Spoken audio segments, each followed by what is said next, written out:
Homeless after prison, an elderly woman returned to a junk gas station that everyone in town said was worthless. She'd spent 30 years behind bars for a crime she didn't commit, and when she finally came home, all that was left was a rotting building, rusted pumps, and a phone that hadn't been connected in decades. The Greyhound bus pulled into Dalton County at 6:47 in the morning, right when the sun was just starting to turn the sky from gray to pink. Vera Mitchell was the only passenger who got off. She stood on the cracked sidewalk with everything she owned in a plastic bag from the state correctional facility. One change of clothes, a comb, $43 in cash, and a single key on a piece of twine, worn smooth from 30 years of being held, turned over, and held again. The bus driver gave her a long look before closing the doors. She'd seen that look plenty of times in the past 3 decades. The look people give you when they're trying to figure out what you did. The look that says they've already decided. Vera was 64 years old. Her hair had gone completely white in prison, though it had been dark as coffee when she went in. Her hands, once soft from the lotions she used to keep on the counter of her family's store, were now rough and cracked from years of industrial laundry work. But her eyes were the same, gray-green, like the pond behind her grandmother's house, clear and steady and patient. She'd learned patience in prison. She'd had no choice. The town of Millbrook hadn't changed much in 30 years, and that was both a comfort and a cruelty. The hardware store still sat on the corner of Main and Oak, though the sign had faded and the owner had surely changed. The diner across the street still had the same red awning, a little more torn now, a little more tired. The church steeple still rose above the tree line at the end of the street, and somewhere behind it, the morning bells began to ring. Vera started walking. She knew exactly where she was going. She'd dreamed about it every night for 30 years. Sometimes the dream was sweet. She'd walk through the door, and everything would be just as she'd left it. The wooden counter polished to a shine. The candy jars lined up in a row. Her father's voice calling from the back room. Her mother humming while she restocked the shelves. But most nights, the dream was different. Most nights, she'd arrive to find the place burned to the ground, or bulldozed, or simply vanished, as if it had never existed at all, as if she had imagined her whole life before the trial. It took her 22 minutes to walk from the bus station to the edge of town where County Road 7 split off toward the lake. Her feet remembered the way even when her mind wandered.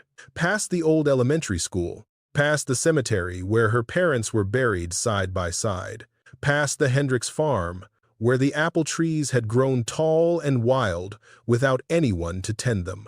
And then, finally, there it was, Mitchell's country store and gas station. Vera stopped walking. Her throat tightened and her eyes burned, but she didn't cry. She'd stopped crying somewhere around year 8. What was the point? Tears didn't change anything. They didn't bring back the dead, or free the innocent, or make the truth any less bitter. The gas station looked exactly like her worst dreams.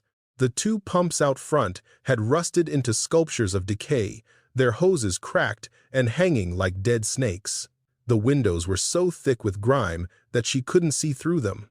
The wooden sign her father had carved by hand, the one that said Mitchell's, in letters he'd burned into the oak with a soldering iron, hung at an angle, one chain broken, swinging slightly in the morning breeze. Weeds had pushed up through every crack in the pavement. The concrete pad where customers used to park was now more vegetation than surface, with dandelions and ragweed claiming territory that had once been swept clean every morning before sunrise. The roof sagged in the middle. The paint, once a cheerful red that her mother had chosen because she said it looked like a cardinal, had faded to a brownish rust, peeling away in long strips that curled like old skin. It looked like a corpse, like something that had died a long time ago and been left to rot where it fell. Vera walked toward it anyway. The key still fit. She'd been afraid of this moment. 30 years was a long time. Locks rusted, wood swelled, things changed. But when she slid the key into the deadbolt on the front door, the same deadbolt her father had installed in 1962, it turned with a soft click as if it had been waiting for her. The door stuck. swollen from years of rain and neglect. Vera put her shoulder into it, feeling the ache in her bones, and pushed. It gave with a groan that seemed to come from the building itself, releasing a breath of stale air that smelled like dust and mildew and something else. Something older. Something that might have been the ghost of motor oil and penny candy and fresh coffee. She stepped inside. The morning light struggled through the filthy windows, casting everything in a dim gray wash. Vera stood in the doorway and let her eyes adjust, let the memories crash over her like a wave she'd been holding back for decades. The counter was still there, covered in dust so thick it looked like gray felt, but still there. The old cash register, a heavy brass thing that had belonged to her grandfather, sat exactly where she'd left it on the morning the police came. She could see the shapes of the candy jars underneath their coating of grime, still lined up in a row. The cooler in the back had died long ago, its glass doors fogged and dark. The shelves that had once held bread and canned goods and household supplies were empty now, just bare wooden planks covered in cobwebs. Something had made a nest in the far corner. She could see the pile of shredded paper and fabric, but whatever it was had long since moved on. And there, on the wall behind the counter, exactly where it had always been, was the phone. It was an old rotary phone, avocado green, mounted to the wall with a curled cord that hung down like a question mark. Her mother had ordered it from the Sears catalog in 1971 because she'd seen one just like it in a magazine and thought it looked modern. Vera walked toward it slowly, her footsteps leaving prints in the thick dust on the floor. She reached out and touched the receiver, leaving a clean streak on the plastic. The phone line had been disconnected 30 years ago, along with the electricity and the water and everything else. She knew that. She wasn't crazy, despite what some people might think about a woman who spent 3 decades in prison. But she also knew something else, something she'd never told anyone, something that had kept her going through every endless night in her cell, every humiliation, every moment of despair. She knew the phone would ring again. Well, I'll be damned. The voice came from behind her. Vera turned slowly, her heart pounding, one hand instinctively going to her chest. A man stood in the doorway, silhouetted against the morning light. He was old, maybe even older than her, with a feed cap pushed back on his head and overalls that had seen better decades. His face was weathered and lined, but his eyes were sharp and curious. "Vernon?" Vera said, barely believing it. "Vera Mitchell." He shook his head slowly, stepping into the store. "Heard you were getting out. Didn't believe it until just now." Vernon Dockery. He'd been her father's best friend, back when her father was alive. He'd taught Vera how to change a tire when she was 12, how to check the oil, how to pump gas without spilling. He'd been at her trial, too. One of the few people who'd shown up to support her, though it hadn't done any good. "You look like you've seen a ghost," Vernon said. "Maybe I have." Vera glanced around the ruined store. "Maybe I'm the ghost." Vernon came closer, his boots crunching on the debris that had accumulated on the floor over the years. Broken glass, dead leaves, things she didn't want to identify. He stopped a few feet away from her and studied her face. "You got old," he said finally. "So did you." "Fair enough." He almost smiled. "You planning to stay?" Vera looked at the counter, at the register, at the phone on the wall. "This is my place," she said quietly. "My father built it. His father owned the land before him. 4 generations of Mitchells." "Vera." Vernon's voice was gentle, the way you'd talk to someone who needed to hear something hard. "This place has been abandoned for 30 years. County's been trying to condemn it. The bank's been circling. And the Dawsons. I know about the Dawsons." The name landed between them like a stone dropped in still water. Vernon's expression shifted, and Vera saw something there. Guilt, maybe, or shame, or just the weariness of a man who'd watched bad things happen and been unable to stop them. "Earl Dawson died," Vernon said. 6 years ago. Heart attack. I know that too. His boy runs things now. Martin. He's not like his father. But he's still a Dawson." Vernon nodded slowly. "He's still a Dawson." Vera turned back to face the window, looking out at the overgrown lot, the rusted pumps, The road that had once been busy with travelers stopping for gas and supplies and conversation. She remembered summer afternoons when the air smelled like hot asphalt and the radio played nothing but country music, and her mother would make sweet tea so cold it made your teeth ache. She remembered the last morning, too. The morning the police cruiser pulled into the lot with its lights flashing. The morning they'd handcuffed her in front of her own store while the morning regulars watched in silence. The morning Earl Dawson had stood across the street with his arms crossed, watching her be loaded into the back of the car, and she'd seen the smile he was trying to hide. "I didn't do it, Vernon," she said, not turning around. "I've said it 1,000 times and I'll say it until I die. I did not steal that money. I know you didn't." She turned then, surprised. In 30 years, Vernon had never said that to her. He'd supported her, yes. He'd shown up at the trial and he'd written her letters in prison. Not many, but some. And he'd never treated her like a criminal, but he'd never said he believed her. "You believe me?" Vernon took off his cap and ran a hand through his thin white hair.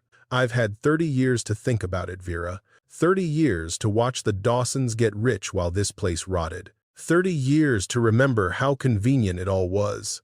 The timing, the evidence, the way Earl had been trying to buy this land from your daddy for years before he died." He put his cap back on and met her eyes.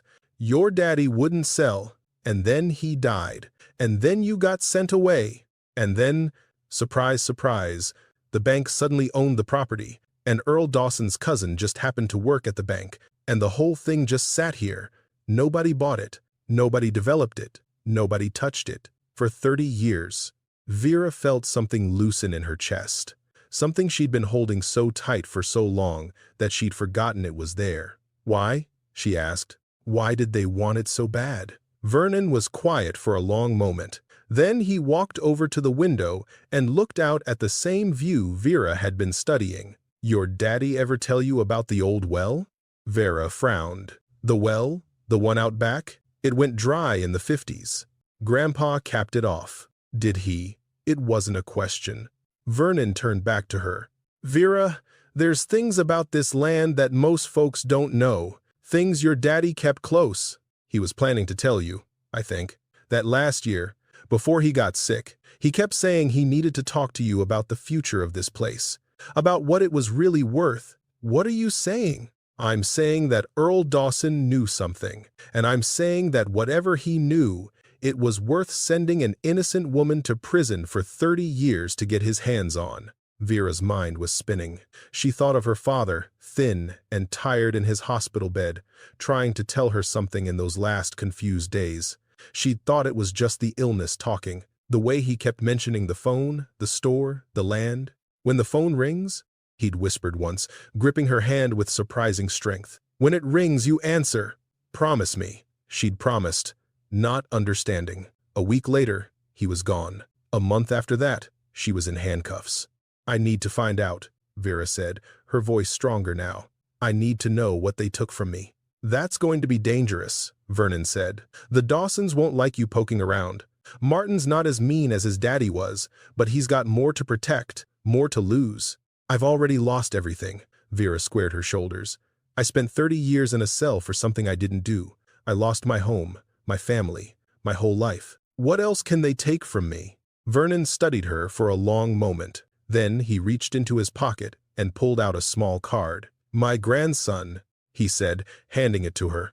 "Tommy, he's a lawyer now, works in the city, but he comes home weekends sometimes. If you need help, legal help, you call him." Vera took the card and slid it into the pocket of her prison-issue pants.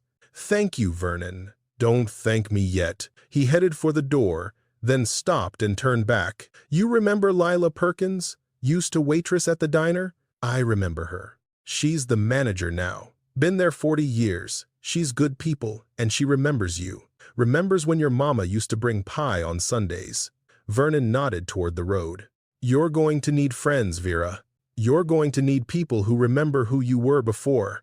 Go see Lila. She'll help." And then he was gone, his footsteps fading into the morning quiet. Vera stood alone in the dust and the memories.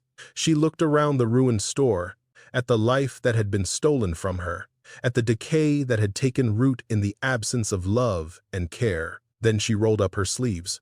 By noon, she had cleared a path from the door to the counter. It wasn't much, but it was something. She'd found an old broom in the back room, its bristles worn down to almost nothing, and she'd swept up 3 decades of dust and debris into a pile near the door. Her arms ached, her back screamed, but she kept going. She found things as she cleaned.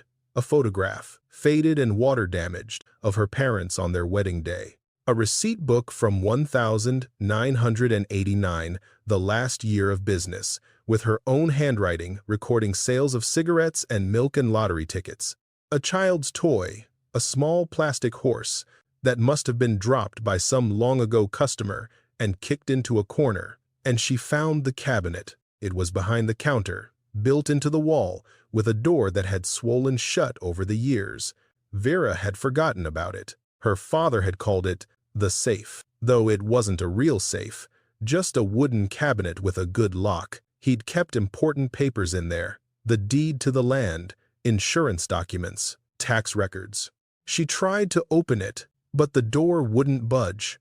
The wood had expanded with years of moisture and neglect. She'd need tools, and she didn't have any. She added it to the list in her head. Tools, cleaning supplies, food, water, since the pipes were surely frozen or burst. A way to stay warm at night, since October in this part of the country got cold fast. She had $43. The reality of her situation settled over her like a weight. She had no money, no family, no friends except for Vernon and maybe Lila, if Vernon was right. She had a criminal record and an orange jumpsuit and a face that people in this town would remember, and not kindly. She had a building that was more ruin than shelter, on land that powerful people had been waiting 30 years to claim. What she didn't have was a choice. This was the only place she could go, the only thing that still belonged to her, if it even did, the only piece of her old life that had survived. She'd made a promise to her father, even if she hadn't understood it at the time. When the phone rings, you answer. Vera looked at the avocado green phone on the wall. Dead for 30 years. Disconnected, forgotten, left to gather dust like everything else. But her father had known something. He'd known, and he'd tried to tell her. And then Earl Dawson had made sure she couldn't hear. 30 years was a long time to wait, but Vera Mitchell was good at waiting. She picked up the broom and kept sweeping. The sun was setting by the time she stopped working. Her whole body hurt in ways she'd forgotten were possible. Prison had kept her active. She'd worked in the laundry, lifted heavy loads, walked the yard, but this was different. This was the kind of tired that came from doing something that mattered. She sat on an overturned crate near the window and watched the sky turn orange, then pink, then purple. The road was quiet. Only a few cars had passed all day, and none of them had stopped. Most of them had slowed, though. She'd felt their eyes on the building, on the woman in the prison clothes, working alone in the ruins. Let them look, let them wonder. She didn't care anymore what people thought. A car did stop, just as the last light was fading from the sky. A small sedan, old but well-maintained. A woman got out, gray-haired, wearing an apron under her coat, carrying a paper bag and a thermos. Lila Perkins. She walked up to the door, which Vera had propped open with a brick, and stood there for a moment, looking at Vera with an expression that was hard to read. "Vernon called me," Lila said finally. "Told me you were back." "I'm back." Lila nodded slowly. She held up the bag and the thermos. "Brought you some dinner, pot roast and mashed potatoes, coffee in the thermos, sugar's already in. I remember you used to take it sweet." Vera felt her throat tighten. She hadn't expected kindness. She'd prepared herself for hostility, for suspicion, for being chased away. She hadn't prepared for pot roast. "Thank you," she managed. Lila came in and set the food on the counter, pushing aside some of the dust with her sleeve. She looked around at the work Vera had done, at the cleared path and the swept corners and the growing pile of debris by the door. "You planning to fix this place up?" "I'm planning to live here," Vera said. "For now, at least, until I figure things out." "You can't live here, Vera. Look at this place. It's not fit for... It's mine." The words came out harder than she intended. She softened her voice. I know it doesn't look like much, but it's mine. My father built it. My mother died in the apartment upstairs. This is the only home I've got left. Lila was quiet for a moment. Then she sighed and sat down on another crate, settling in like she planned to stay for a while. I remember your mother, Lila said. She used to bring pie to the diner every Sunday after church. Pecan pie, mostly. Sometimes apple. She'd stay and talk to my mama for hours. They were friends, you know. Good friends. Vera nodded. She remembered. Your mama never believed you did it, Lila continued. She said it right up until the day she died. Said her daughter was innocent, and anyone who knew you would know that. She died while I was in prison, Vera said. They wouldn't let me come to the funeral. I know. I was there. Half the town was there. Lila reached over and took Vera's hand, her grip warm and strong. And I'll tell you something else. Half the town felt guilty as hell, because they knew, we all knew, that something wasn't right about that trial. But Earl Dawson was powerful, and people were scared, and it was easier to believe the story than to ask the hard questions. And now? Lila smiled, but it was sad. Now Earl's dead, and his son's not as scary, and folks have had 30 years to live with their guilt. Some of them, anyway. She squeezed Vera's hand. You're going to find that some people in this town want to make things right, and you're going to find that others will fight you every step of the way. But you're not alone, Vera. I want you to know that. You're not alone. Vera couldn't speak. She just nodded, holding onto Lila's hand like it was a lifeline. Now, Lila said, standing up and brushing off her apron, eat that dinner before it gets cold. I'll bring breakfast tomorrow. And I'll ask around, see if anyone's got some spare blankets, maybe a space heater you can borrow. This building's not insulated, and October nights get cold. Lila, hush. You'd do the same for me, and we both know it. Lila headed for the door, then stopped and looked back. Your daddy was a good man, Vera. One of the best I ever knew. He wouldn't want to see you suffer. But I think he'd be proud to see you fighting. And then she was gone too, leaving Vera alone with a warm meal and the first hope she'd felt in 30 years. She ate the pot roast slowly, savoring every bite. When was the last time someone had cooked for her? Not the prison cafeteria, where everything tasted like nothing. Not the halfway house, where meals came from cans and microwaves. This was real food, made by real hands, given with real kindness. After she finished, she wiped her eyes. When had she started crying? And got up to explore what remained of the upstairs apartment where she'd grown up. The stairs creaked dangerously, but they held her weight. The apartment was in worse shape than the store below, with water damage from the leaking roof and evidence that animals had been living there for years. But her old bedroom was still recognizable. The wallpaper she'd picked out when she was 16, tiny blue flowers on a white background, was peeling but still there. She found a corner that was relatively dry and relatively clean. She spread out the extra shirt from her plastic bag as a pillow. She lay down on the bare wooden floor, pulling her arms into her sleeves for warmth. And somewhere in the dark, as she drifted towards sleep, she heard something that made her heart stop. The phone was ringing. Vera's eyes flew open in the darkness. The ringing continued, shrill, insistent, impossibly loud in the silence of the abandoned building. The old rotary phone, the avocado green one her mother had ordered from a catalog in 1971, the one that had been disconnected for 30 years.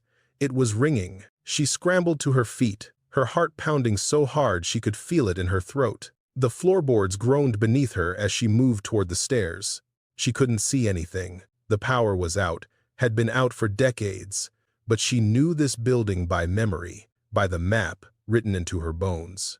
Down the stairs, one hand on the railing, testing each step before putting her full weight on it, through the back room where her father used to do inventory, into the main store, where the moonlight through the grimy windows cast everything in shades of silver and shadow. The phone kept ringing. Vera stood in front of it, her hand trembling as she reached for the receiver. This was impossible. She knew it was impossible, and yet her father's voice echoed in her memory, as clear as if he were standing beside her.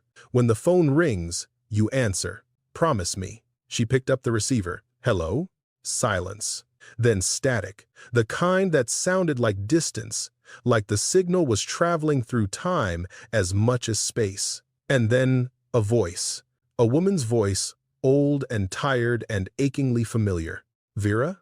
Vera, honey, is that you? Vera's knees buckled. She grabbed the counter to keep from falling. Mama? But that was impossible. Her mother had died 12 years ago, alone in a nursing home while Vera sat in a prison cell 200 miles away, denied permission to say goodbye. Listen to me, baby. The voice was fading, crackling with interference. I don't have much time. You need to find the letters. Your daddy's letters. They're in the cabinet, behind the false back. He hid them there before he died. They'll tell you everything. Everything the Dawsons took from us. Mama, I don't understand. The well, Vera, it was never dry.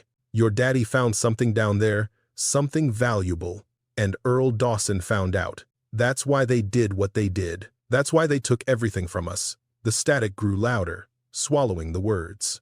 Mama, wait. I love you, baby. I always believed in you. Now you find those letters, and you make them pay for what they did. The line went dead. Vera stood frozen, the receiver still pressed to her ear, listening to nothing. Her whole body was shaking. Sweat had broken out on her forehead despite the cold. Had she imagined it? Was she finally losing her mind after 30 years?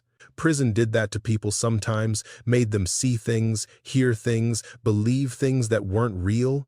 But the phone was real, heavy and solid in her hand, and when she looked down at the base of it, she saw something she hadn't noticed before. A small red light, barely visible in the darkness, blinking slowly. The phone was connected to something. She didn't sleep the rest of that night. She sat on the floor behind the counter, her back against the wall, watching the phone like it might ring again at any moment. Her mind raced through explanations. Someone had reconnected the line as a prank. Someone had installed some kind of recording device. Someone was trying to scare her away. But that voice had been her mother's. She would have known it anywhere, in any circumstance, after any amount of time. The slight rasp from years of working in the textile mill before she married. The way she said, baby with 2 syllables, baby, drawing it out like a song. No recording could capture that. No impersonator could replicate it.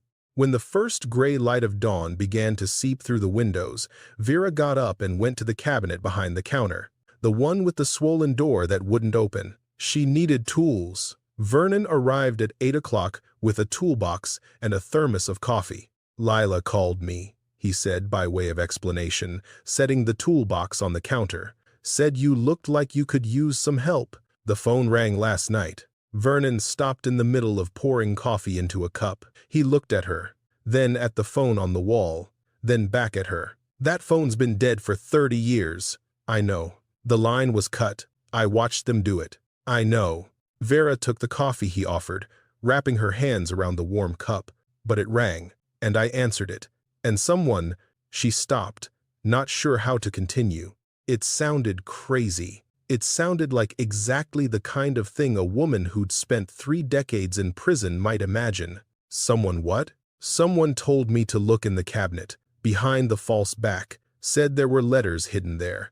Letters my father wrote before he died. Vernon was quiet for a long moment. He set down the thermos and walked over to the cabinet, studying it with the careful eye of a man who'd worked with his hands his whole life. Your daddy built this, he said finally.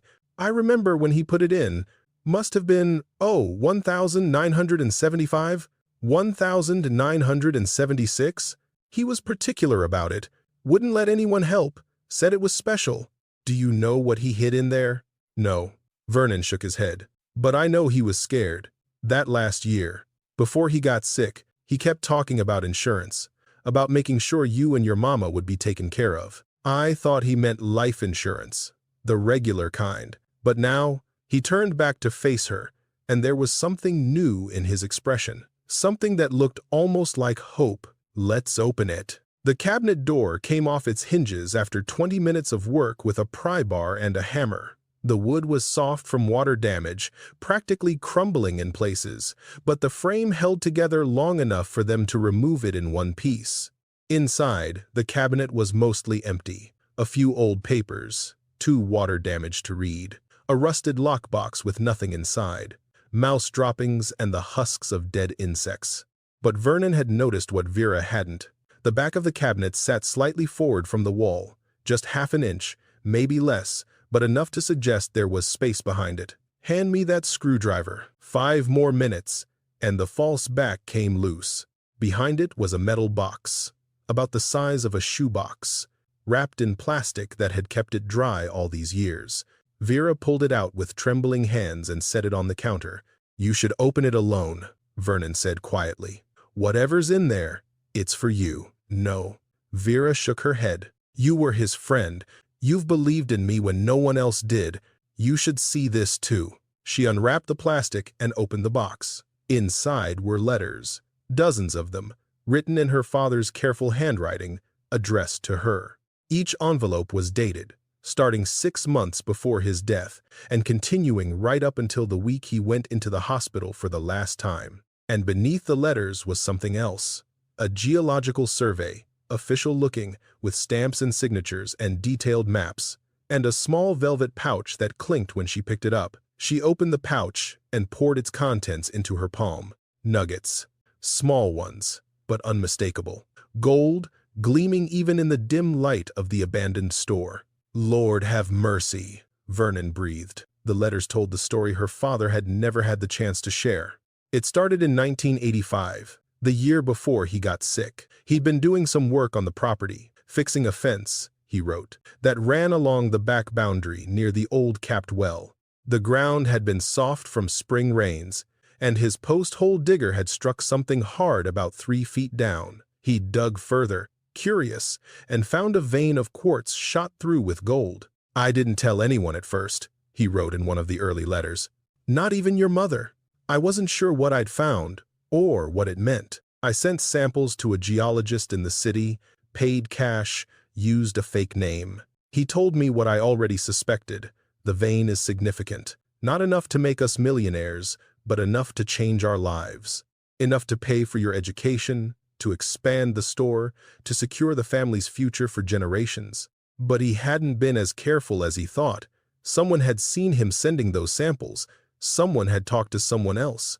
And eventually, word had reached Earl Dawson. "Earl came to see me last month," her father wrote, in a letter dated 3 months before his death. "He offered to buy the land. Offered a fair price. I'll give him that. More than fair, actually, which was my first clue that he knew. I told him no. This land has been in our family for 4 generations. I won't be the one to sell it." He didn't take it well. Told me I'd regret it. Told me things have a way of happening to people who don't know what's good for them. I've known Earl Dawson for 40 years, and I've never liked him, but I never thought he was capable of real evil. Now I'm not so sure. The final letters were the hardest to read. Her father had grown suspicious of everyone. He'd started hiding evidence, making copies of documents, creating a paper trail that he hoped would protect his family if anything happened to him. He'd written down everything he knew about Earl Dawson's attempts to acquire the land, the bribes, the threats, the systematic campaign to isolate the Mitchell family from their neighbors and friends. "I'm sick, Vera," he wrote in the last letter. "The doctors say it's cancer, and I don't think I have long. I wanted to tell you all of this in person, but I'm running out of time, and I'm afraid of what they might do if they know I've told you. So, I'm hiding these letters where only you will find them. The phone, Vera.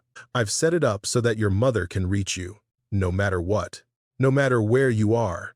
It's connected to something bigger than wires, something I don't fully understand myself. But when it rings, you answer. You answer, and you listen, and you fight. They're going to try to take everything from us. I can feel it coming, but they don't know about the letters. They don't know about the evidence, and they don't know my daughter. You're stronger than they are, Vera. You're smarter. You're better. And when the time comes, you'll make things right. I love you. I'm sorry I couldn't protect you better, but I believe in you. I've always believed in you." Vera set down the final letter and wept. Vernon sat with her while she cried. He didn't try to comfort her with words. He understood that some grief was too big for that. He just sat beside her, a steady presence, waiting for her to find her way through. When she finally stopped, when the tears had run dry and her breathing had steadied, she looked at him with eyes that burned with something fiercer than sorrow. "They killed him," she said. "Earl Dawson killed my father. We don't know that for certain. The cancer. It came on so fast. Everyone said so at the time. 1 month he was fine, the next he was dying." Vera picked up one of the letters, pointing to a passage. "He says here that Earl had connections in the medical community, that he'd heard rumors about people getting sick after crossing the Dawsons. What if—" She couldn't finish the sentence. The possibility was too monstrous. "Even if that's true," Vernon said carefully, "proving it after all this time would be almost impossible. Maybe, but proving the fraud, proving that they set me up, that might not be." Vera gathered the letters, the geological survey, the gold nuggets, and placed them carefully back in the box. "My father kept records of everything. Names, dates, amounts. He knew they were going to come after us, and he prepared. What are you going to do?" Vera looked around the ruined store, at the work she'd done, and the work still left to do. She thought about her mother's voice on the phone, impossible and real. She thought about 30 years of her life stolen, 30 years of watching the world move on without her, 30 years of being told she was a thief and a liar when she knew she was neither. "I'm going to finish cleaning this place up," she said. "I'm going to make it a home again, and then I'm going to find out exactly what the Dawsons took from us, and I'm going to take it back." Vernon nodded slowly. "That won't be easy. Martin Dawson may not be as mean as his daddy, but he's got money, lawyers, connections. He owns half the businesses in this town. I don't care about easy." Vera's voice was steel. "I care about justice." Word spread fast in a small town. By the end of that first week, everyone in Millbrook knew that Vera Mitchell was back. They knew she was living in the old gas station. They knew she was cleaning it up, restoring it, making it livable again. And they knew, or thought they knew, what that meant. Some people were curious. They drove by slowly, craning their necks to see what she was doing, maybe hoping for a glimpse of the woman who'd spent 30 years in prison. Some of them waved. Most didn't. Some people were sympathetic. They left things on the front step when she wasn't looking: a bag of groceries, a box of cleaning supplies, a warm blanket still in its plastic packaging. Vera never saw who left these gifts, but she felt their weight. Small kindnesses from people who maybe felt guilty, or maybe just remembered who she used to be. And some people were hostile. She'd find her work undone in the mornings, garbage dumped on the lot she'd cleared, graffiti sprayed on the walls she'd scrubbed. Once, someone threw a rock through one of the windows she'd just replaced, shattering it into 1,000 pieces. She cleaned up the mess and replaced the window again. She wasn't going anywhere. Lila came by every day with food and company. Vernon stopped in most mornings with tools and advice. Tommy, Vernon's grandson, the lawyer, called from the city to say he'd reviewed the letters and found them very interesting. And would she be willing to meet with him when he came home that weekend? She would. She very much would. And through it all, Vera worked. She scrubbed and swept and painted and repaired.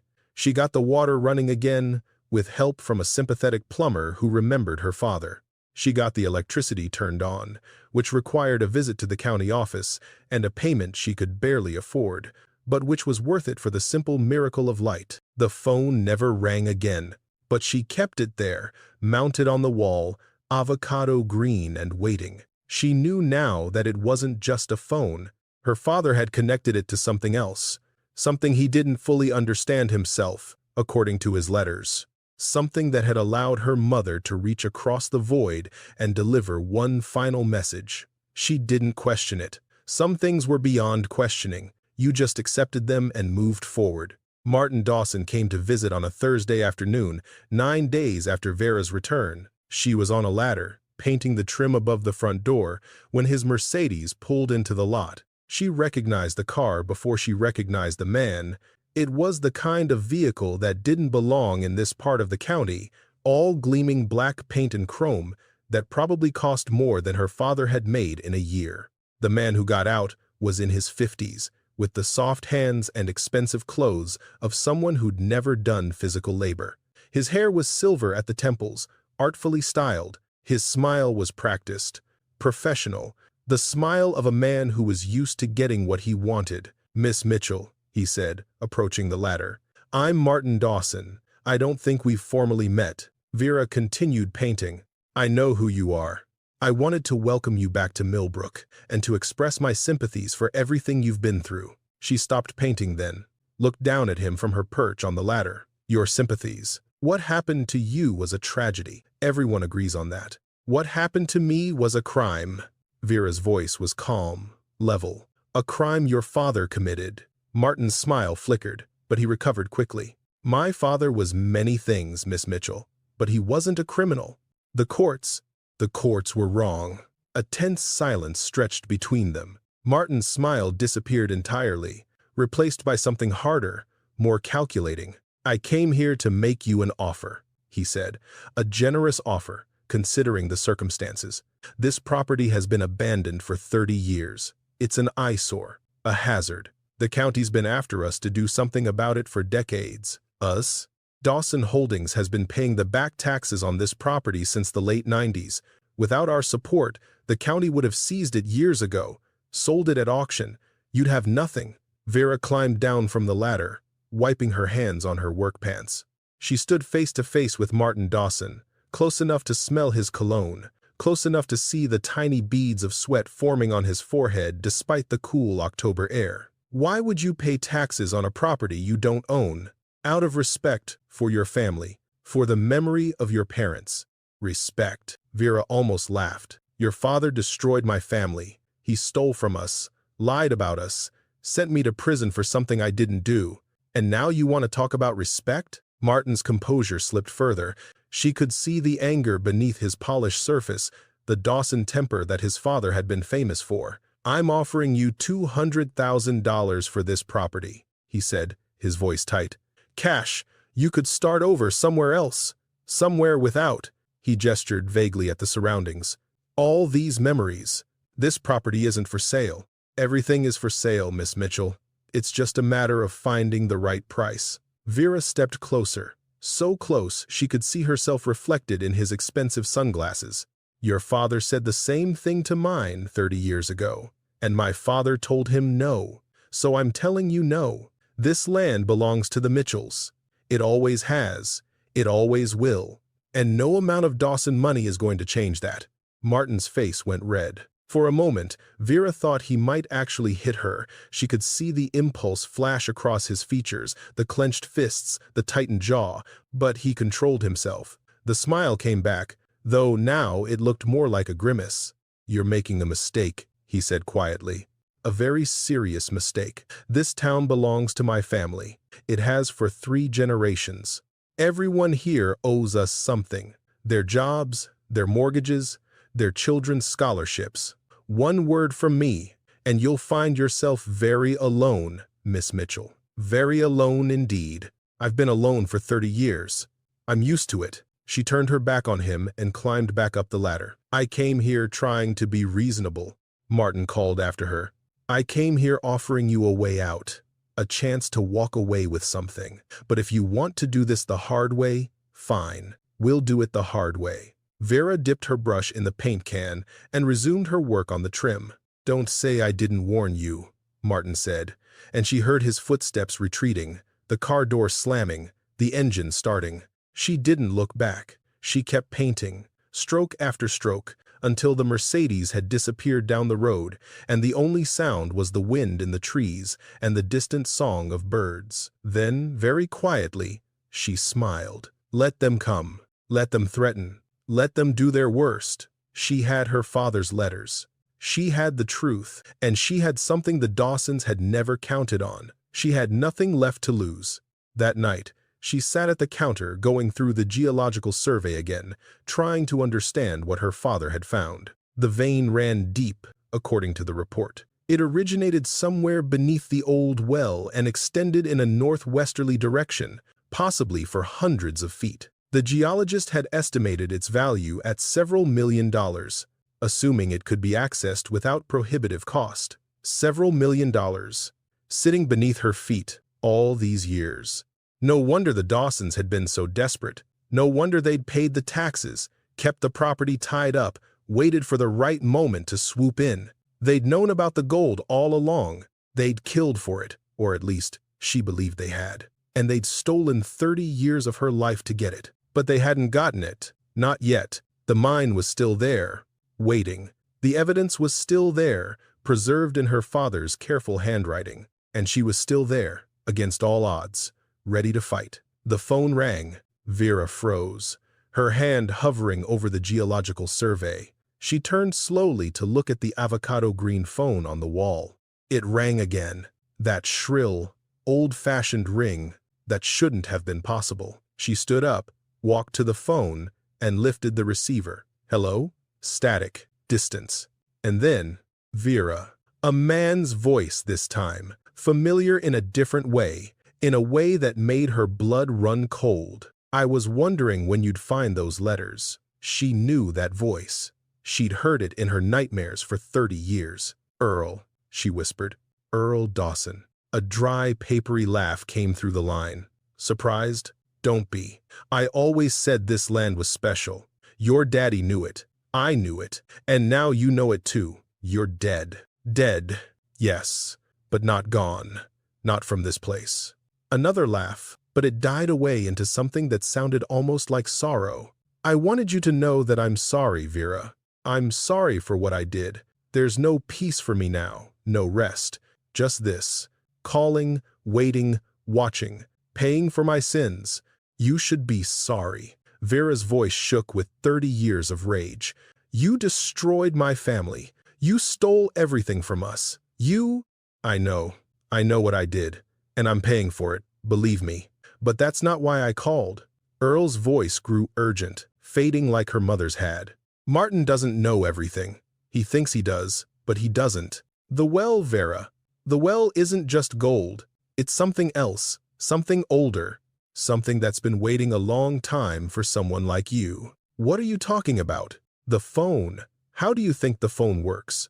How do you think the dead can call the living? Static surged, drowning out his words. It's connected to the well. It's all connected. Your father discovered more than gold down there. He discovered. The line went dead. Vera stood holding the receiver, her heart pounding, her mind reeling. What had Earl Dawson been trying to tell her? What had her father found in that well, besides gold? And what did it mean that even the dead couldn't rest until this land revealed its secrets? She hung up the phone slowly, carefully, and turned to look out the window at the overgrown field behind the store, where the old well sat somewhere beneath the weeds and the darkness. Tomorrow, she will start digging. Dawn found Vera standing at the edge of the overgrown field behind the store, staring at the spot where she remembered the well being capped. The vegetation had claimed everything. Waist-high weeds, tangled brush, young saplings that had grown unchecked for 3 decades. Somewhere beneath all that green chaos was a concrete cap her grandfather had poured in 1955 when the well supposedly went dry. Except it hadn't gone dry. Her father's letters made that clear. The well had never been dry. It had been sealed for other reasons, reasons her grandfather had taken to his grave. And now, according to the ghost of Earl Dawson, there was something down there besides gold, something older, something waiting. Vera didn't believe in ghosts. At least, she hadn't believed in them until a dead phone started ringing, and voices she knew, voices belonging to people who'd been in the ground for years, started speaking to her through the static. Maybe prison had driven her crazy after all. Maybe none of this was real. But the letters were real. The gold nuggets were real. The geological survey was real. And the Dawsons' desperation to get their hands on this land, that was real too. She pulled on the work gloves Lila had given her and started clearing brush. By noon, her arms were scratched and bleeding, her back ached like fire, and she'd only cleared about a quarter of the area she needed to search. The October sun was weak but persistent, and sweat soaked through her shirt despite the cool air. She was resting against a tree, drinking water from a bottle, when she heard a car pull into the lot. For a moment, her heart seized. Martin Dawson, come back to make good on his threats. But the vehicle that appeared around the side of the building was an old Ford pickup, not a Mercedes. and the man who got out was young, maybe 30, with Vernon's eyes and an easy smile. "You must be Vera," he said, approaching with his hand extended. "I'm Tommy. Grandpa sent me." Tommy Dockery, the lawyer grandson. Vera shook his hand, noting the calluses that suggested he hadn't completely abandoned his country roots despite his city career. "He said you'd be by this weekend." "Couldn't wait." Tommy looked past her at the cleared patch of field, at the work she'd been doing. "Grandpa showed me those letters. And the survey. I've been doing some research." "What kind of research?" "The kind that could put some very powerful people in prison." Tommy's smile faded into something more serious. "Can we talk inside?" They sat at the counter, the box of letters between them. Tommy had brought his own documents, printouts, legal filings, old newspaper clippings, and he spread them out like pieces of a puzzle he was still assembling. "First things first," he said. "The geological survey your father commissioned, it was never filed with the county. No permits, no claims, nothing official. Which means the Dawsons don't have any legal right to what's down there." "Exactly. But it also means you don't either. Not yet." Tommy pulled out a form. "We need to file a mineral rights claim. Get ahead of them before they realize what you found." Vera nodded slowly. "What else?" Tommy hesitated. He was younger than she'd expected, with an earnestness that reminded her of his grandfather. But there was something else in his expression now, something that looked like anger barely controlled. "I've been looking into your trial," he said. "The original case, reading the transcripts, the evidence logs, the witness statements. And it stinks, Vera. It stinks to high heaven." He pulled out a thick folder. "The money you were accused of stealing, $47,000 from the store's accounts over 18 months. The prosecution claimed you'd been skimming cash, falsifying records, hiding the money in a secret account. I know what they claimed. I was there. But here's what doesn't add up." Tommy opened the folder. "The forensic accountant who testified against you, he was hired by Earl Dawson's law firm. Not the state, not the prosecution. Dawson's personal attorneys found him and recommended him. The bank records that supposedly proved the theft, they came from a branch manager who owed Dawson money. The anonymous tip that started the investigation in the first place, it came from a payphone outside Dawson Holdings." Vera felt something cold settle in her stomach. She'd known, of course. She'd always known she was innocent, that the evidence had been manufactured. But hearing it laid out like this, seeing the pattern so clearly, it was different. It made the injustice feel fresh again, raw and bleeding. "Can you prove any of this?" "Some of it. Maybe." Tommy leaned forward. "But here's the thing. I don't think I need to prove it. I think someone else already did." He pulled out one more document. This one was older, yellowed with age, typed on a manual typewriter. "This is a sworn affidavit," Tommy said, "dated 1997. It's from a man named Douglas Pratt. He was the branch manager at the bank, the one who provided the records that convicted you." Vera took the paper with trembling hands. "He wrote this 8 years after your trial," Tommy continued. "He says Earl Dawson paid him $20,000 to falsify the bank records. He says he knew you were innocent. He says he's lived with the guilt ever since, and he wanted to set the record straight before he died." "Where did you get this?" "The county clerk's office. It was filed in the public records in 1997, but nobody ever did anything with it. Nobody ever followed up." Tommy's voice was tight with controlled fury. "Douglas Pratt died 2 months after filing this. Heart attack, just like Earl Dawson, just like a lot of people who crossed the Dawsons over the years." Vera stared at the affidavit. The words blurred as tears filled her eyes. "Why?" she whispered. "Why didn't anyone tell me about this? Why didn't anyone?" "Because the system failed you." Tommy reached across the counter and put his hand over hers. "Because the people who should have been watching weren't watching.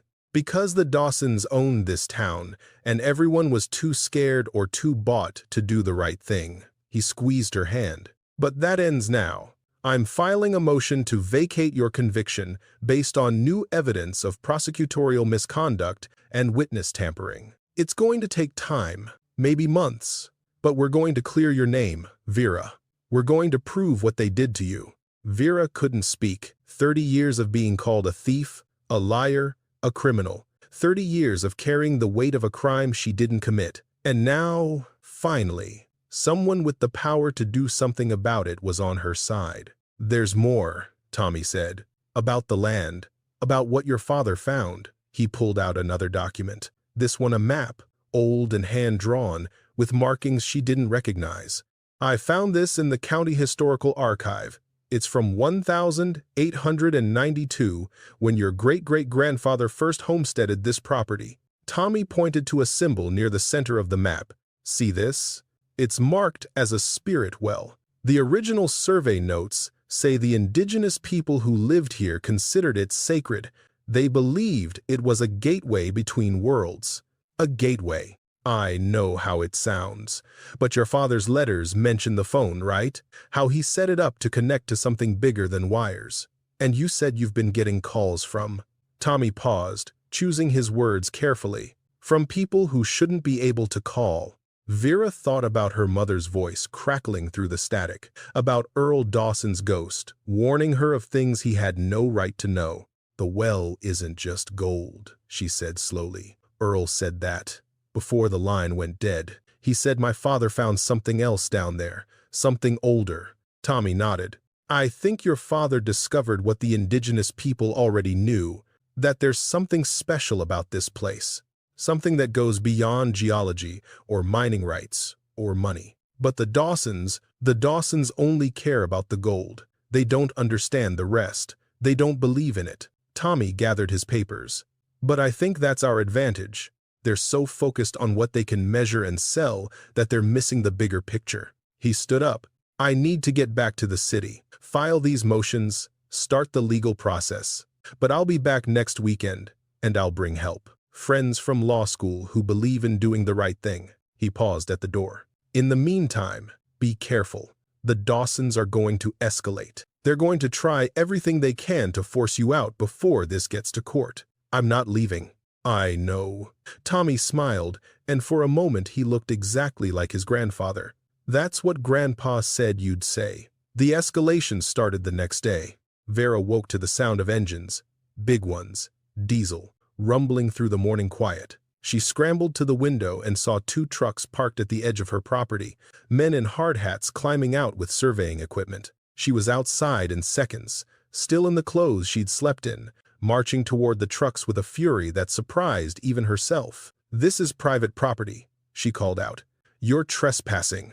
The man who seemed to be in charge, middle-aged, beer belly straining against his safety vest, looked up from his clipboard with barely concealed contempt. "Ma'am, we're here on behalf of Dawson Holdings. We have authorization to conduct a preliminary land survey." "Authorization from who?" "I didn't authorize anything." "From the county." He thrust a paper at her. "Environmental assessment, required by law for properties that have been abandoned for more than 20 years. Vera snatched the paper and scanned it. It looked official, county letterhead, stamps, signatures, but something about it felt wrong. "This is dated yesterday," she said. "How convenient." "I just do what I'm told, ma'am. Now if you'll step aside." "No." The word came out hard and flat, brooking no argument. "No, I will not step aside. No, you will not survey my land. And no, I don't care what papers the Dawsons have paid someone to forge." Vera stepped closer to the foreman, close enough that he had to take a step back. "This property belongs to me. My family has owned it for 4 generations, and no amount of bureaucratic harassment is going to change that." The foreman's face reddened. "Lady, I'm trying to be polite here. Then try harder somewhere else." A tense silence stretched between them. The other workers had stopped what they were doing, watching the confrontation with uncomfortable expressions. Then Vera heard another engine, this one familiar. Vernon's pickup came bouncing down the road, kicking up dust, and pulled to a stop right in front of the survey trucks, blocking them in. Vernon got out slowly, his movements deliberate, and walked over to stand beside Vera. "Morning, Frank," he said to the foreman. "Having some trouble?" Frank's expression shifted from annoyance to wariness. "Vernon, didn't expect to see you here." "I expect there's a lot you didn't expect." Vernon crossed his arms. "Like the fact that I've been calling around all morning, talked to the county clerk, talked to the permits office, even talked to Sheriff Davis, who's a personal friend. He let that sink in. Turns out that authorization you're waving around, it's not worth the paper it's printed on. The county never approved any environmental assessment for this property. Someone created that document without proper authority. Frank's face went from red to white. I was told. I know what you were told, and I know who told you. Vernon's voice was pleasant, but there was steel underneath. Now, you've got a choice. You can pack up your equipment and leave quietly, and we'll all pretend this little misunderstanding never happened. Or you can stay here and wait for Sheriff Davis to arrive with his deputies. Your call. The foreman looked at his crew, at the blocked trucks, at the two people standing firm against him. Whatever Martin Dawson was paying him, it clearly wasn't enough for this kind of trouble. Load up, he muttered to his men. We're done here. Vernon and Vera stood side by side, watching as the trucks maneuvered their way off the property and disappeared down the road. Thank you, Vera said quietly. Don't mention it. Vernon turned to her, his expression serious. But that was just the first shot. They're going to keep coming, Vera. Different angles, different tactics. They're going to try to exhaust you, scare you, wear you down. I know. Do you have a plan?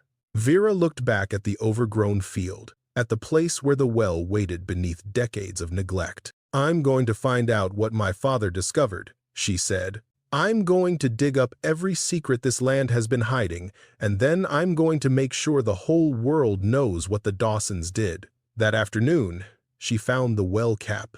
It was exactly where she remembered, about 50 yards behind the store, slightly elevated on a natural rise in the land. The concrete was cracked and weathered, overgrown with moss and lichen, but still solid after all these years.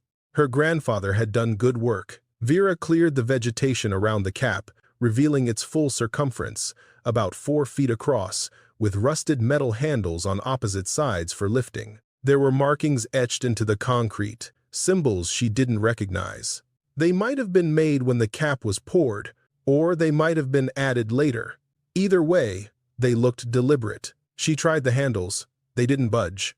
Need some help with that? Vera spun around. A woman stood at the edge of the cleared area, young, maybe late 20s, with dark hair pulled back in a practical ponytail, and dirt on her knees like she'd been doing some digging of her own. I'm sorry, the woman said, holding up her hands. I didn't mean to startle you. I'm Dr. Sarah Chen. I'm an archaeologist with the State University. An archaeologist? Tommy Dockery called me, said you might have discovered something historically significant on your property. Sarah approached slowly, her eyes fixed on the well cap with obvious professional interest. He wasn't wrong. She crouched beside the cap, running her fingers over the etched symbols. These are old, she murmured. Pre-contact, if I had to guess. The indigenous peoples of this region had extensive oral traditions about sacred sites, places where they believed the boundaries between worlds were thin. Spirit wells, Vera said, remembering Tommy's research. Sarah looked up, surprised. You know about that? I'm learning. Sarah stood, brushing off her hands. Look, Miss Mitchell, Vera, I know this must seem overwhelming.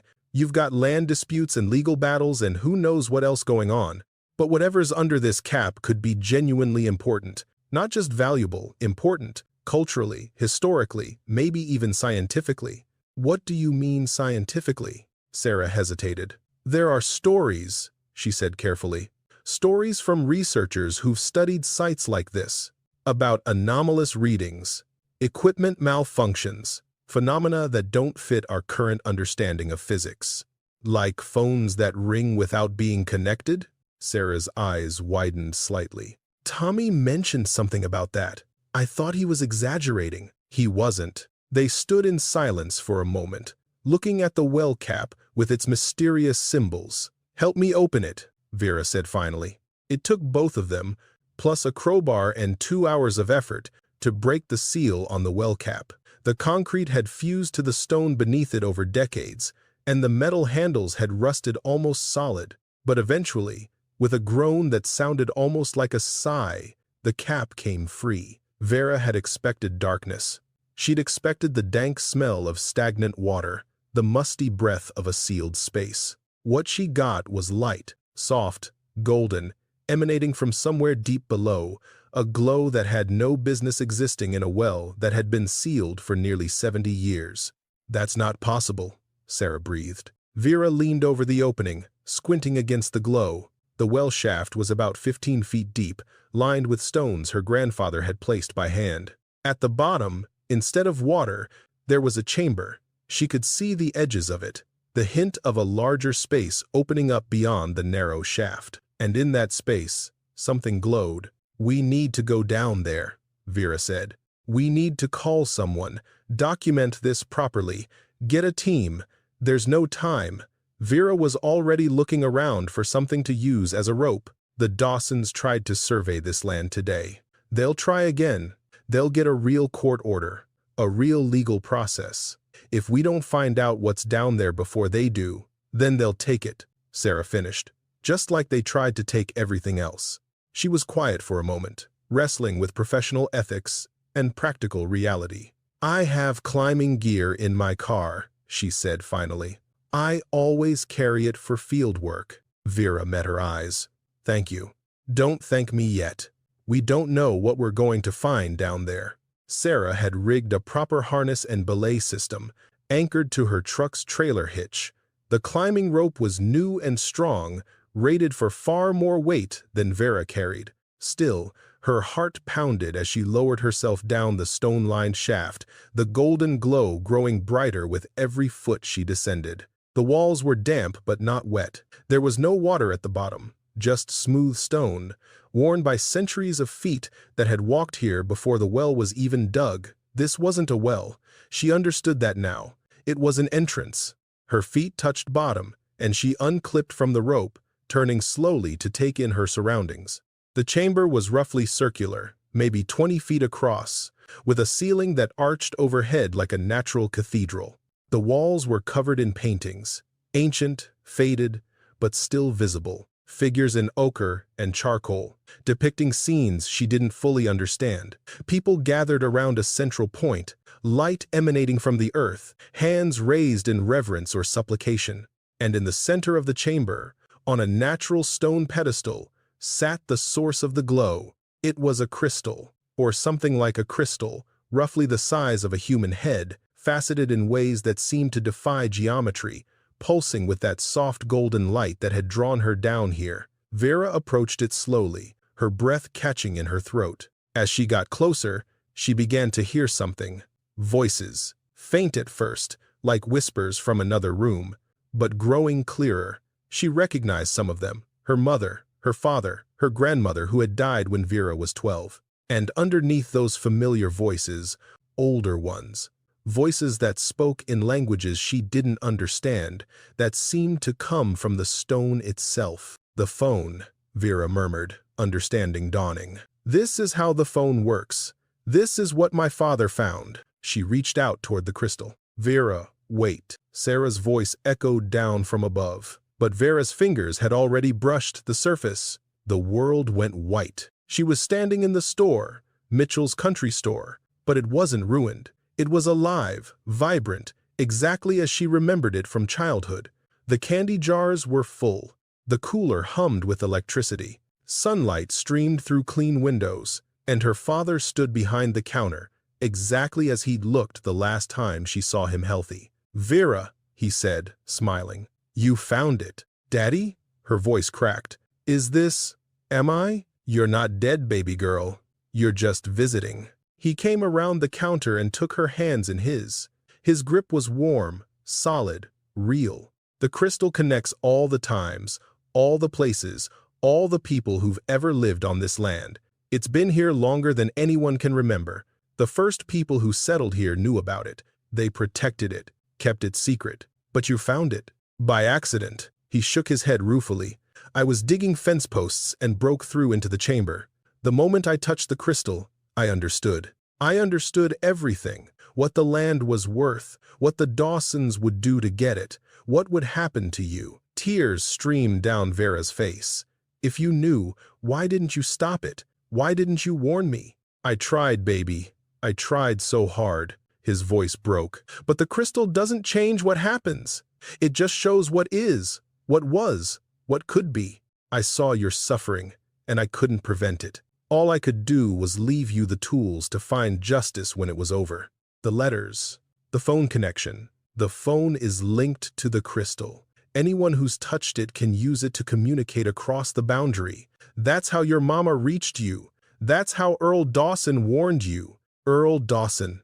Vera's hands tightened on her father's. He said he was sorry. He is sorry. Dying doesn't erase guilt, it clarifies it. Earl's been trapped in his remorse for 6 years, watching his son make the same mistakes he did. Her father's expression grew serious. But that's why you need to be careful, Vera. The crystal shows truth. It connects souls. But it also attracts people who want to use its power for the wrong reasons. The Dawsons. Earl never knew what was really down here. He just knew the gold was valuable.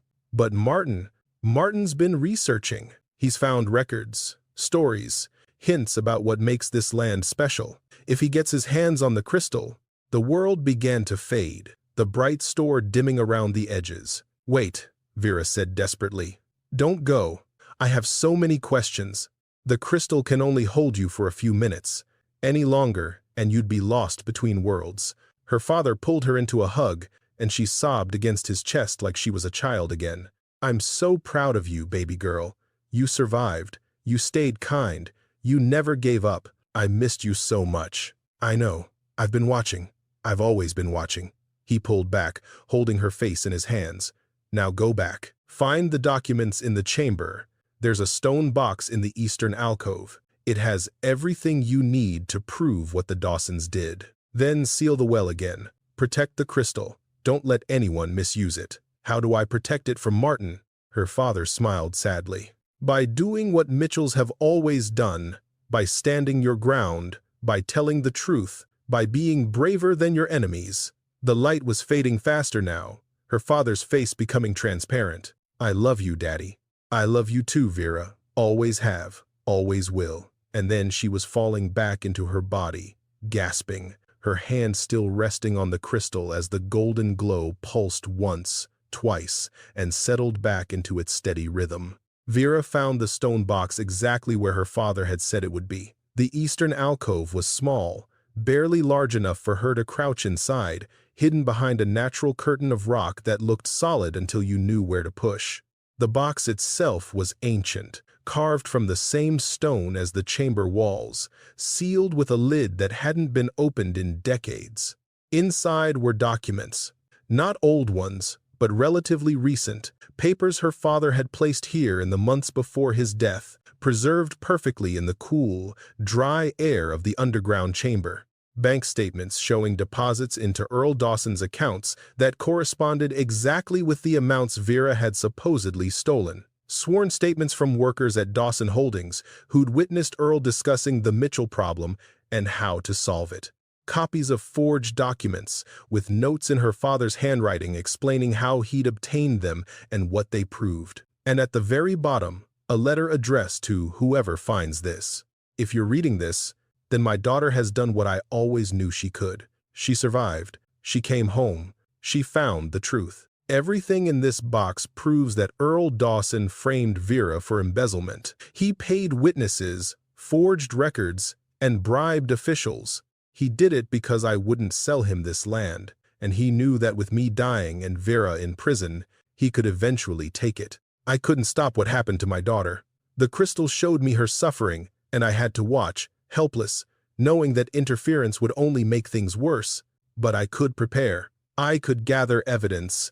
I could leave her the weapons she'd need to fight back when the time was right. Use these documents wisely. The Dawsons are powerful, but they're not invincible. The truth has a weight of its own, and eventually, even the mightiest walls crumble under it. Henry Mitchell, April 1994. Vera pressed the letter to her chest and wept. Sarah helped her carry everything to the surface. The archaeologist was pale and shaken. She'd seen Vera touch the crystal, seen her go rigid and unresponsive for nearly 10 minutes, seen the glow intensify and then fade. What happened down there? Sarah asked, as they sealed the well cap back into place. I saw my father. Vera's voice was steady now, calm in a way it hadn't been since her return. He told me where to find what I needed. Sarah opened her mouth, closed it, opened it again. That's not scientifically possible. No, it's not. Vera looked at the sealed well, at the ancient symbols etched into the concrete. But it happened anyway. They carried the stone box into the store as the sun began to set. Sarah photographed every document, creating digital backups that she uploaded to 3 different cloud servers. Whatever happened next, the evidence would survive. I need to call Tommy, Vera said. He needs to see this. I'll stay tonight, Sarah offered. In case the Dawsons try anything. Vera shook her head. You've done enough. More than enough. But this next part, I need to do it alone. Are you sure? Vera looked around the store she'd been rebuilding, at the clean counter and the restocked shelves, and the phone on the wall that connected her to people who'd passed beyond the veil. I've been alone for 30 years, she said. I know how to handle it. Tommy arrived at dawn, having driven through the night after Vera's call. He spread the documents across the counter, his lawyer's mind cataloging and organizing, his face growing grimmer with each page he read. This is it, he said finally. This is everything we need. Bank records, witness statements, proof of forgery. Vera, this doesn't just prove your innocence. This proves criminal conspiracy, fraud, obstruction of justice, maybe even accessory to murder, if we can connect Earl to your father's illness.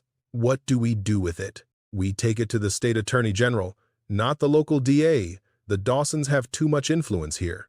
We go over everyone's heads, straight to the top. Tommy began gathering the documents carefully. I know someone in the AG's office, law school classmate. She's been looking for a case like this, something that exposes systemic corruption in small-town justice systems. How long will it take? To clear your name? A few months, maybe? To put Martin Dawson in prison? Tommy's expression was hard. That depends on how much he knew about what his father did. If he was involved in maintaining the cover-up, if he's been actively working to keep you from discovering the truth, he has been. Vera told him about the fake survey authorization, about the threats Martin had made, about the systematic campaign to force her off the land. Tommy nodded slowly. Then we get him too.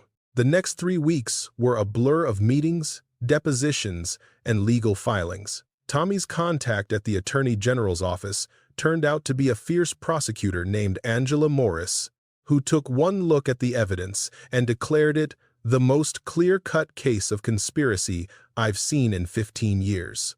She assigned a team of investigators to dig deeper, and what they found was even worse than Vera had imagined. Earl Dawson hadn't just framed her for embezzlement. He'd orchestrated a decades-long campaign of corruption that touched every institution in the county. Judges who'd received gifts in exchange for favorable rulings. Police officers who'd looked the other way when Dawson employees committed crimes. County officials who'd approved permits and contracts in exchange for kickbacks. And Martin Dawson, far from being ignorant of his father's crimes, had been actively continuing them. The fake survey authorization was just the tip of the iceberg. He'd been paying the same bribes, maintaining the same corrupt relationships, using the same tactics to eliminate anyone who threatened his family's empire. The dominoes began to fall. First, Sheriff Davis, Vernon's personal friend, was arrested for accepting bribes. Then the county clerk who'd buried Douglas Pratt's affidavit for 25 years. Then 3 members of the county commission, 2 bank executives, and the judge who'd presided over Vera's original trial. And finally, on a cold November morning, Martin Dawson himself was taken into custody. Vera watched from the window of the store as the state police cruisers pulled up to the Dawson estate across the valley. She couldn't see the arrest itself, the distance was too great, but she could imagine it. The disbelief on Martin's face, the handcuffs clicking shut, the moment when he realized that all his money, all his power, all his connections couldn't save him from the consequences of what he and his father had done. It wasn't satisfaction she felt.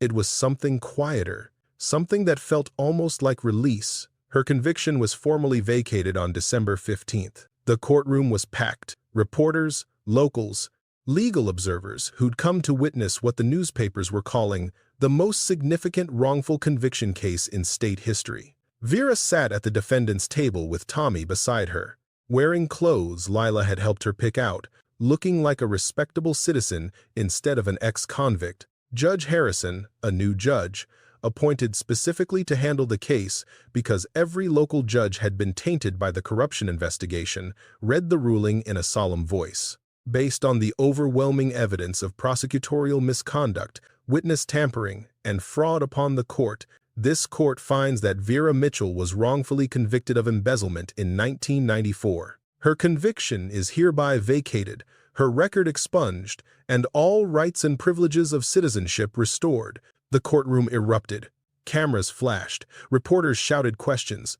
But Vera barely heard any of it.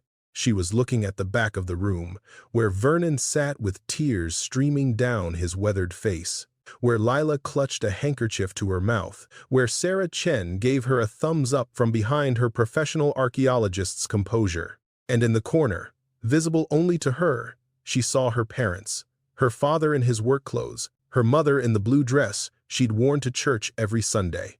They were smiling, holding hands, watching their daughter finally receive the justice they'd waited 30 years to see. Then they faded, like morning mist in sunlight, and Vera knew they'd found their peace. The state offered her compensation for wrongful imprisonment, $3.2 million for 30 years of her life, about $100,000 per year, the lawyers calculated. As if time could be quantified so neatly, Vera took the money. Not because it made things right, nothing could make things right, but because she was practical, and she was 64 years old, and she had a lot of rebuilding to do. She didn't touch the gold. Tommy and Sarah both tried to convince her to file a mining claim to extract the wealth that had caused so much suffering. But Vera refused. "That gold is why my father died," she said. "It's why I went to prison. It's why the Dawsons became monsters. I won't let it poison anyone else. But it could be worth millions. I don't need millions. I need peace." She sealed the well properly this time, with concrete reinforced by steel, and planted a garden over the top of it.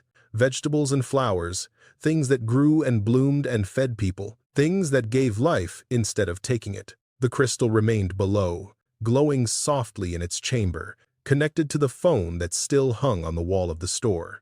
Vera didn't know exactly what it was or how it worked. Some questions weren't meant to be answered, but she knew it was safe, and she knew it would stay safe as long as a Mitchell remained on this land. Spring came slowly to Millbrook, as it always did. Vera stood on the porch of the renovated store, watching the sun rise over the mountains. The building behind her was unrecognizable from the ruin she'd returned to 6 months earlier. Fresh paint, red, like her mother had always wanted. New windows that sparkled in the morning light. A sign her father would have been proud of, carved by Vernon's own hands. Mitchell's Country Store, Est 1952. She wasn't going to run a gas station. The old pumps were gone, hauled away as scrap, replaced by a small garden where customers could buy fresh vegetables in season. Instead, the store sold what it had always really sold: community, coffee and conversation, local honey and homemade preserves.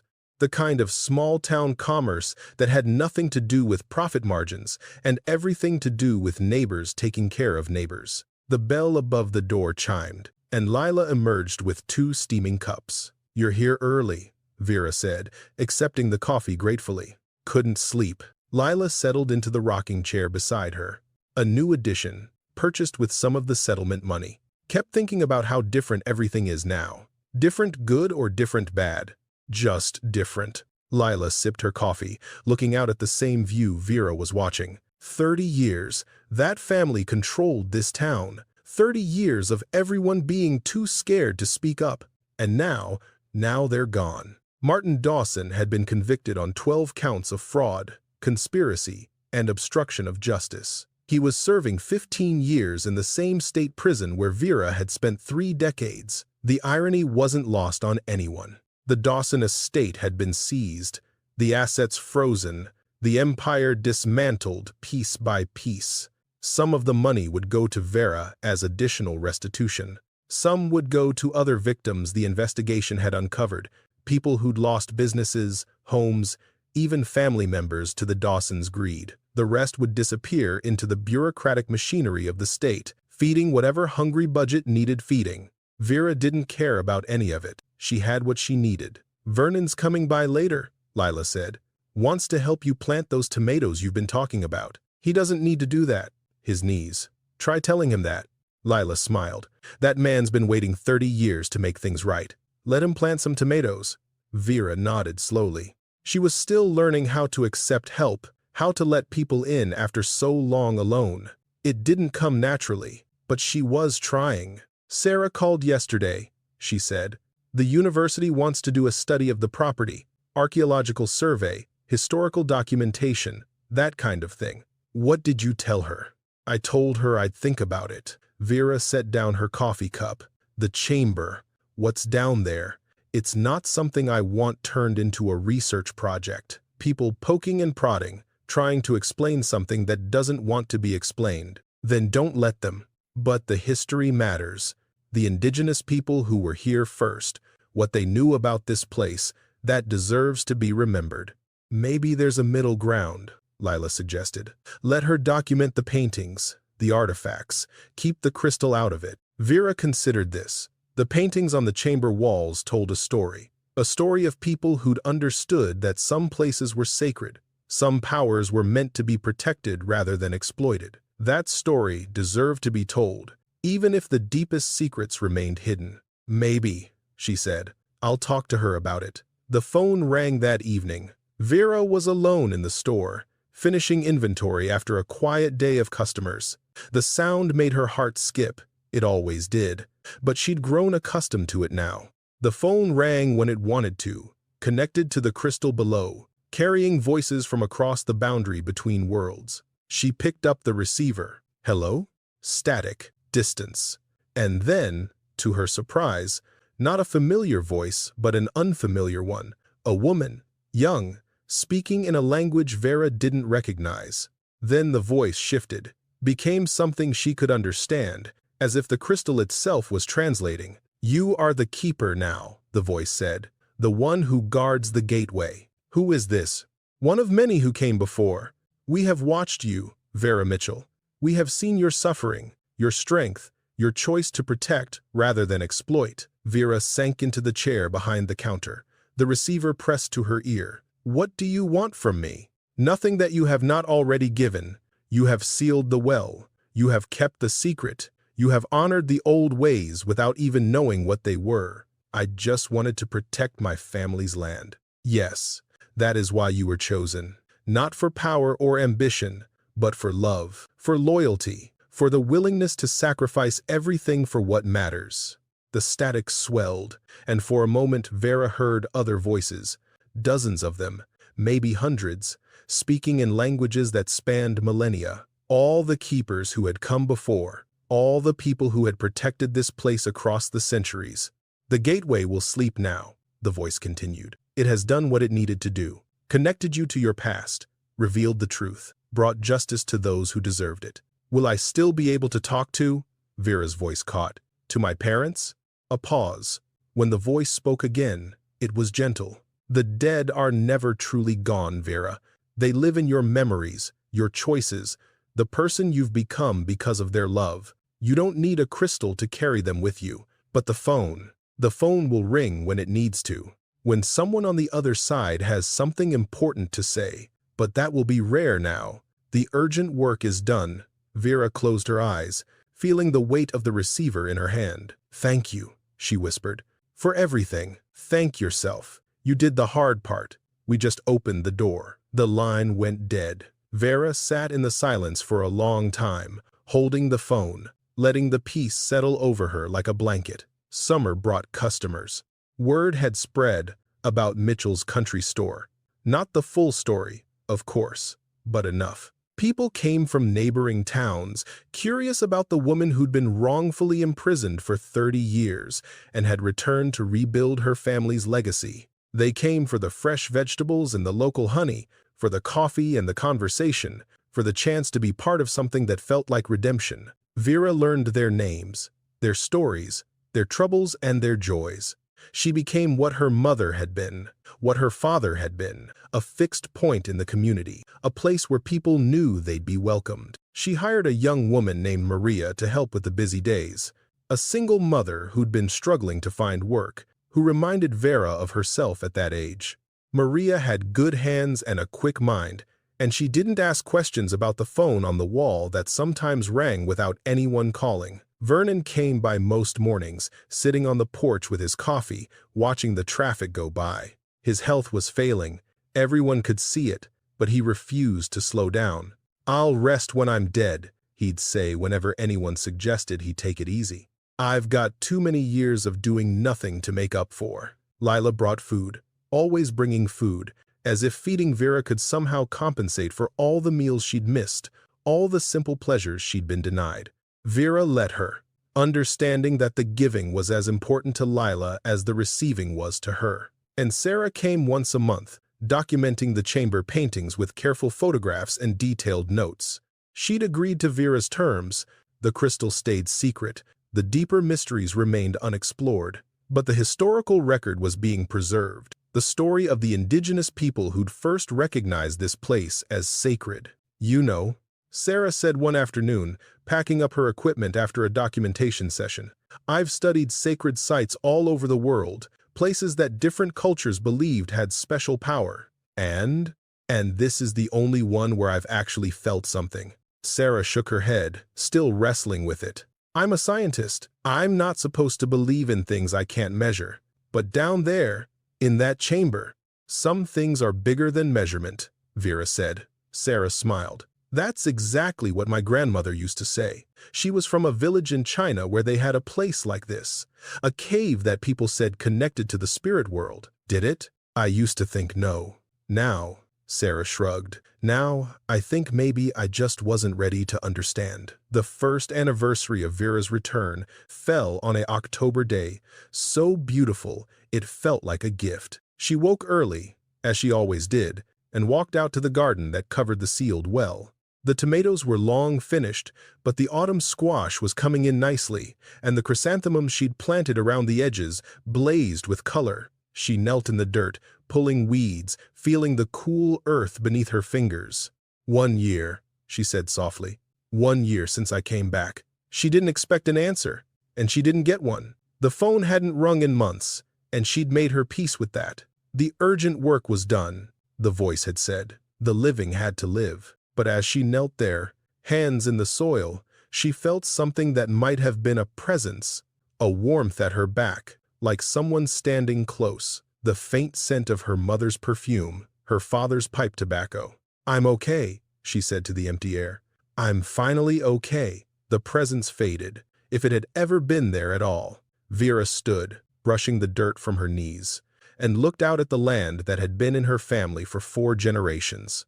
The mountains rose in the distance, painted with autumn colors. The road wound past the store, carrying travelers to wherever they were going. The sun warmed her face, and somewhere in the trees, birds were singing. She thought about everything she'd lost. 30 years of her life, her parents, her youth, the future she'd imagined for herself, the children she'd never had, the ordinary joys that had been stolen from her. But she thought about what she'd gained, too. The truth, justice, a home that was truly hers. Friends who'd stood by her when standing cost them something. The knowledge that she'd been loved, was still loved, by people who'd passed beyond the veil but hadn't forgotten her. And she thought about what she'd chosen, to protect rather than exploit, to rebuild rather than revenge, to plant a garden over buried gold, because some treasures were worth more than money. She walked back to the store, where Maria was opening up for the day, where Vernon was settling into his rocking chair with his first cup of coffee, where the phone hung silently on the wall, waiting for whenever it was needed again. "Beautiful morning," Vernon said as she climbed the porch steps. "It is," Vera agreed. "You look happy." She considered the word, happy. It wasn't quite right. There was too much grief in her history for simple happiness. But there was something else, something deeper and more durable. "I look like myself," she said finally. For For the first time in 30 years, I look like myself. Vernon nodded, as if this made perfect sense. That's better than being happy, he said. Happy comes and goes. Being yourself, that's what lasts. The bell above the door chimed as the first customer of the day walked in. Vera straightened her apron, put on her welcoming smile, and went to see what they needed. Outside, the sun continued to rise, painting the world in shades of gold.